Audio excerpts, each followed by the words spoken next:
Amanat Pembina Upacara. Istirahatkan.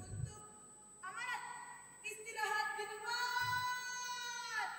Gerak. Assalamualaikum warahmatullahi wabarakatuh.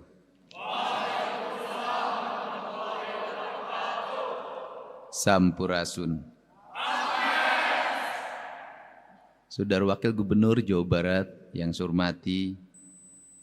hormati Ketua DPRD Provinsi Jawa Barat, Kapolda Jabar, Wakajati Jabar, yang mewakili Pangdam 3 Siliwangi,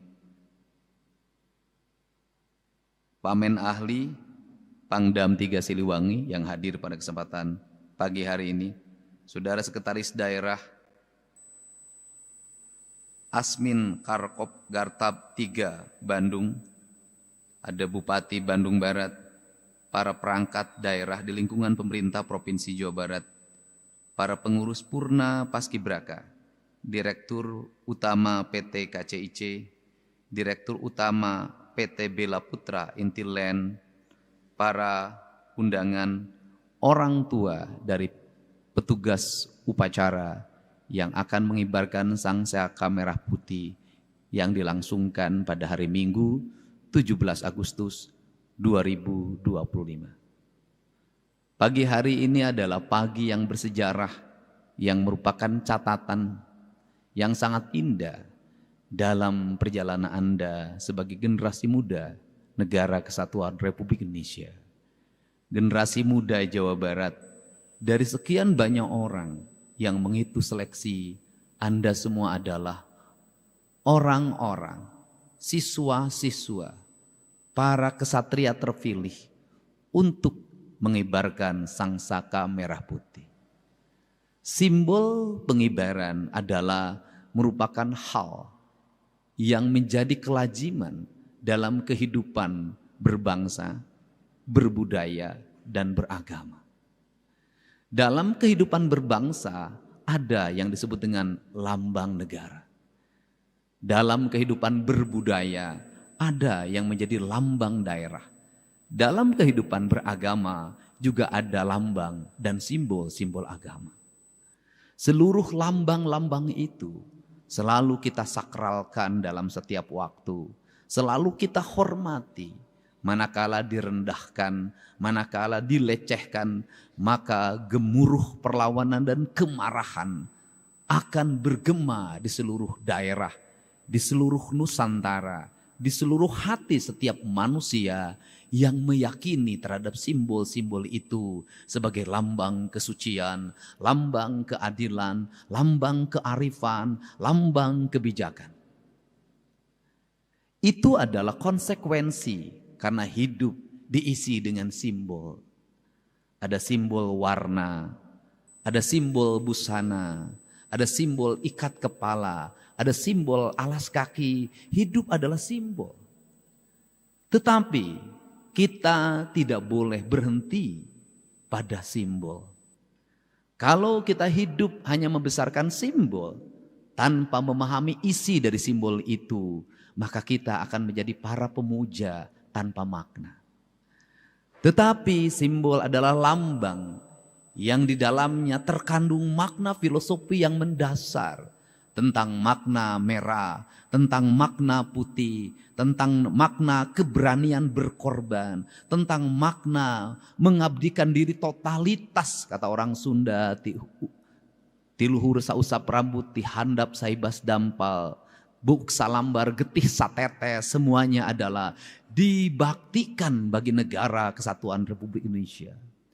Karena kalimat dibaktikan, maka dalam ideologi kebudayaan, para pengabdi, para pembakti itu disebutlah budak. Cak dalam bahasa Jawa. Maka dalam kaidah Sunda ada yang disebut dengan budak angon. Budak angon dilambangkan sebagai seseorang satria piningit yang mampu mengelola menjadi cahaya bagi kehidupan, membawa penerangan menuju jalan kebajikan, jalan kemuliaan dalam jalan keadilan. Tetapi sesungguhnya budak itu adalah orang yang mau diperbudak dirinya oleh siapa? Dia mau diperbudak oleh negaranya. Dia mau diperbudak oleh rakyatnya. Dia mau melakukan apapun sebagai budak. Demi apa? Demi tegaknya negara kesatuan Republik Indonesia. Tegaknya negara kesatuan Republik Indonesia dilambangkan dengan apa? Dilambangkan dengan tumbuhnya semangat keadilan, kemakmuran. Di mana masyarakat memiliki kesempatan yang sama untuk hidup secara merdeka, berdaulat, adil dan makmur. Secara merdeka adalah dia merdeka untuk mendapat pekerjaan.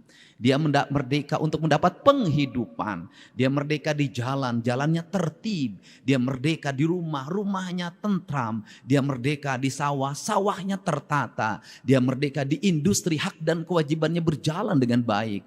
Kemerdekaan bukanlah kebebasan personal, tapi kemerdekaan adalah kebebasan komunal. Karena kebebasan komunal, maka kemerdekaan bebas bagi yang satu, tidak bebas bagi yang lain. Maka siklus itu dibangunlah yang disebut dengan spirit kemanusiaan, persatuan, kerakyatan, dan keadilan. Jadi makna kemerdekaan tanpa batas itu tidak ada.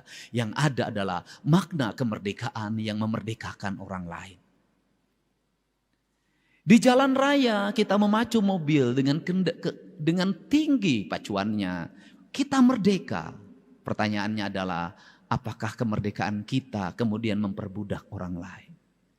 Di jalan raya kita menyalakan knalpot yang sangat kencang. Pertanyaannya adalah apakah knalpot yang merdeka itu kemudian memerdekakan orang lain atau memperbudak orang lain?